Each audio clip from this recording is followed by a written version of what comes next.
When it comes to classic 3D platforming, time has proven that teaming up a couple of cute companions can be a winning formula. Now there's a fresh pair of adorable animal associates on the block. Meet Yooka and Laylee.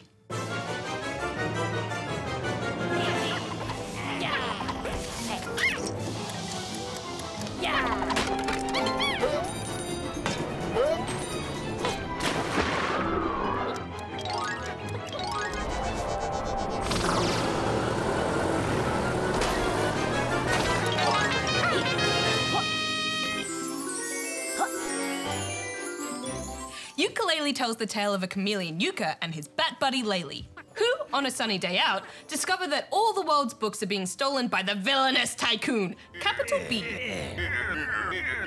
A dastardly plan to no doubt improve his own business. This includes some particularly special books with golden pages that, in the process, are torn out and spread throughout the game's many colourful areas. It's then up to you to hunt down these golden pages, which can be used to unlock the great tomes, bookish portals that transport you to each new world. As you explore these tomes, as well as the hub world, you'll gather an array of collectibles, learn a bunch of new moves, and meet some weird and wacky characters, such as Clara, the explorer skeleton, Wally, the shopping trolley, and even some who appear to be in the wrong game entirely.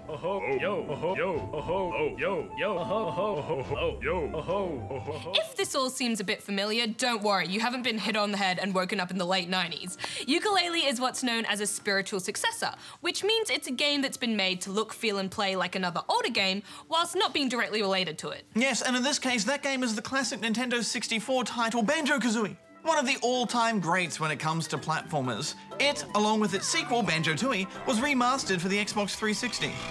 And in my opinion, they both still hold up as great games. As Yooka-Laylee was created by a small team of developers who originally worked on Banjo-Kazooie, it shares many similar design and gameplay elements, such as the cute googly eyes on objects, a cheeky sense of humour,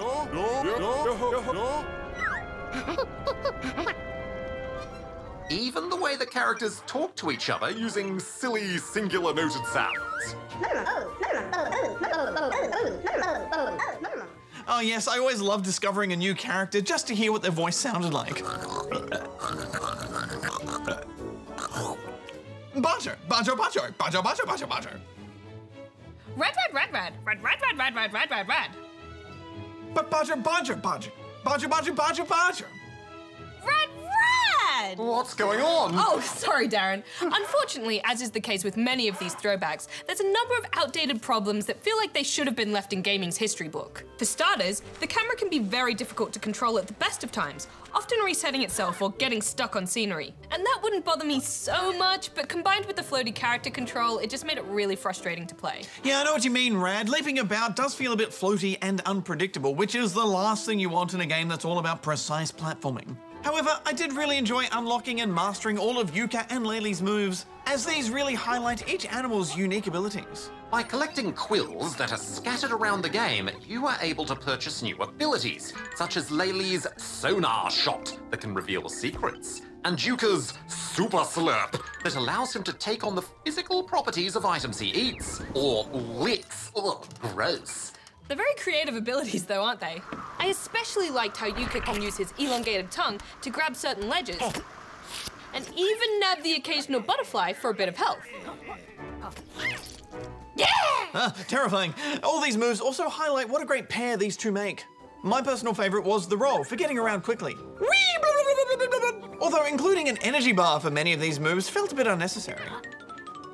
Why not just let me roll around as much as I want? Stop spoiling the fun. Spoil sports.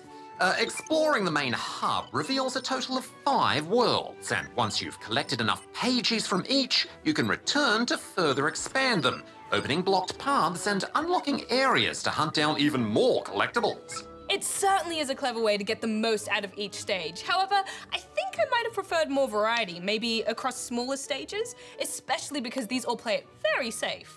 Jungle World? Check. Ice World? Check. Swamp World? Oh, you better believe that's a check. Well, there is the casino stage that has some interesting mini-games. Yeah.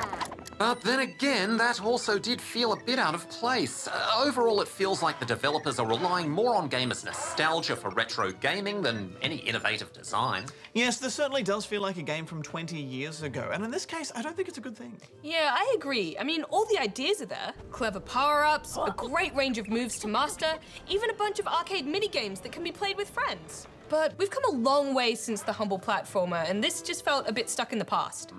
So what are you two going to give it? Well, I did enjoy it at first, Darren, but then after a while, the more I played, the more my enthusiasm waned, so I'm gonna give it 2 out of 5 rubber chickens. There's no denying this is a super charming game, and I did giggle at the punny dialogue. I'm giving it 3 out of 5 rubber chickens.